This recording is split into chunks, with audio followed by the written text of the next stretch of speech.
this year, this thing is the single most important thing of our lifetime.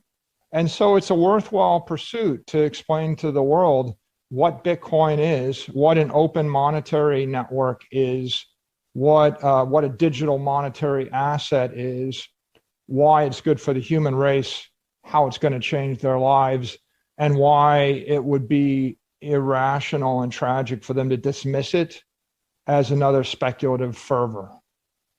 Yeah, and you mentioned this paradigm shift, and previously, I've heard you talk about how with a paradigm shift, either the idea dies slowly or it takes like a shock in the system for it to, for people to adopt this new paradigm. So it seems like the pacifist way, right, to educate people into Bitcoin without having some drastic thing change in people's lives to adopt it.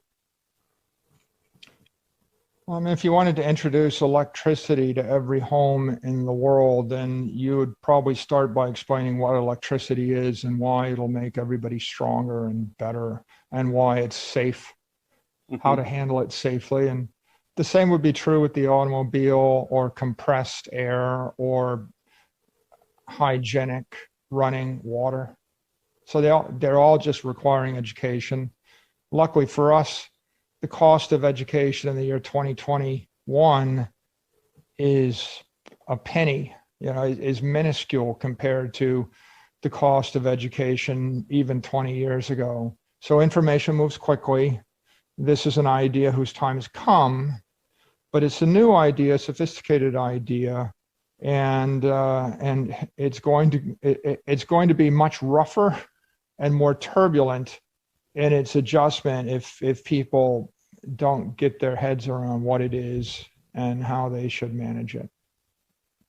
I think to that note, I've heard some people kind of refer to how, if you like Bitcoin, you're not patriotic, because it doesn't allow for the United States to, use the petrodollar system to do what it wants to do geopolitically. But I think for a lot of things you've just mentioned, I was wondering if you could expand on maybe how Bitcoin is actually patriotic and not unpatriotic to be holding and to be a part of.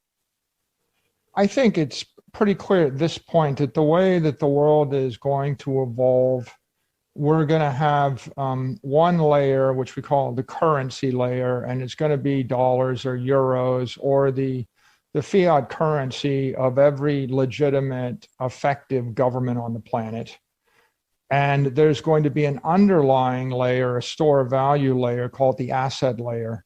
And that's either going to be pure base layer money, which is what Bitcoin is, or it's going to be a hybrid mixture of like an investment in commercial real estate or a stock that the people feel has a portion of asset in it and a portion of speculation in it.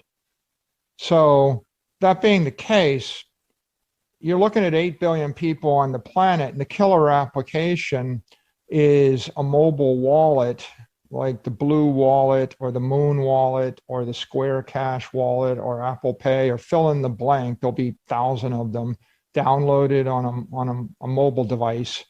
And that mobile wallet's going to have a fiat currency layer and a payment rail that moves probably dollars or the equivalent. And then underlying, there's got to be a savings account / asset layer, and that's going to emerge as Bitcoin. So I don't think Bitcoin is at all threatening to the dollar. I actually think that if we look right in front of our face what's happening, the Argentine peso is collapsing. The Nigerian currency is collapsing. The Zimbabwe currency is collapsing. Probably the currencies in the weakest 50 countries in the world are all collapsing. And what everybody wants is they want to do their medium of exchange in dollars. And so the US dollar is actually going to spread on that Bitcoin base layer to Nigeria, Venezuela, all of Africa, half if not most of South America, all through Asia. Because if the government can't maintain a currency which is strong enough to be effectively pegged to the dollar, then it's going to lose control of the currency. So you see you've got three types of currencies. You've got the rich countries, Switzerland, UAE, Europe, Singapore, they manage to maintain parity to the dollar roughly because they're well managed and they have assets. Then you have the companies that are weakening and they're losing 20% of their strength against the dollar. And then you have the countries where the currency is literally collapsing, right? Lebanon, Iraq, of Afghanistan. There is no currency. So if you're interested in doing the best thing for the world, what you want to do is deploy this open monetary wallet with the Bitcoin as the base layer asset protocol, and then with a stable coin rail, which is probably the US dollar, because if you're going to go to a currency other than your local currency, you might as well just go right to the one that's 90% of the world. That's what you'll see. You're either going to do that on a proprietary network like Square Cash or PayPal, like with compliant payment rails, or you're going to do it on an open network that's probably Lightning based, and it'll be open protocol because, maybe Square's not operating in Zimbabwe, right?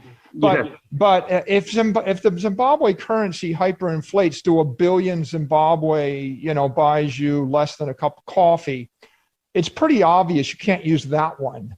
Mm-hmm. And so what are you going to use? You're going to basically flip it for the dollar.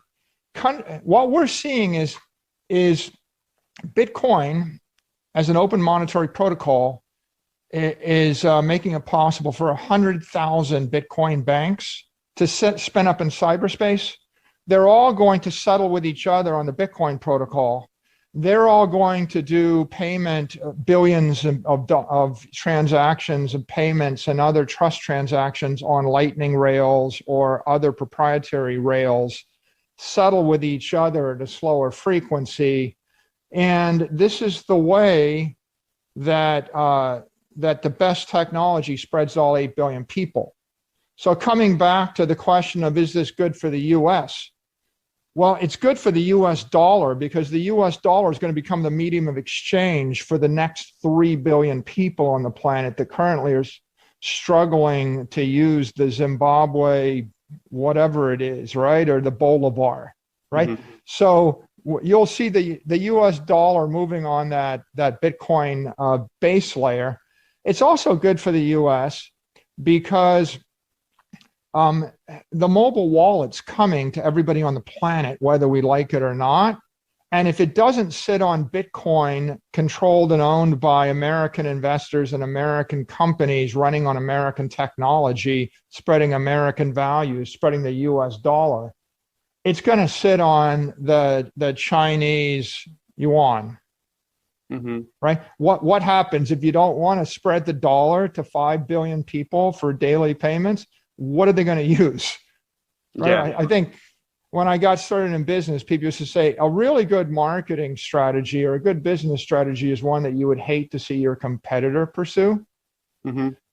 So either U.S. technology and fintech is going to be built on top of 21st century crypto asset network, Bitcoin, or we're not. And the 6 billion people on the planet that need such a thing are going to go to somebody else. The truth of the matter is, right, like they'll probably go to Bitcoin, but they'll just be running, instead of US dollars on Bitcoin, they'll be running Chinese yuan, renminbi on Bitcoin, right? But they're going to run something. We know they're not going to run the Naira or the Bolivar. And in Argentina, the official inflation rate this year is 45%. The unofficial inflation rate is 85%. Wow. And that's 40%, plus last year, 40% plus the year before that. What are they going to do?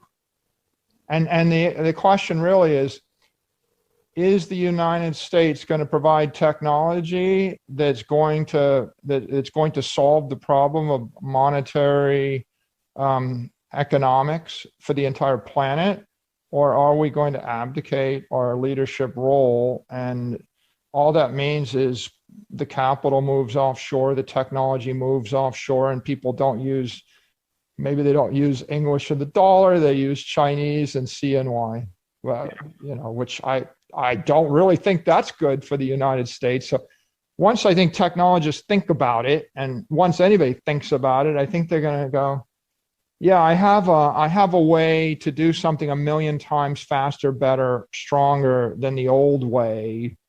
Hmm. And are we going to do it, or are we going to abdicate responsibility for doing it?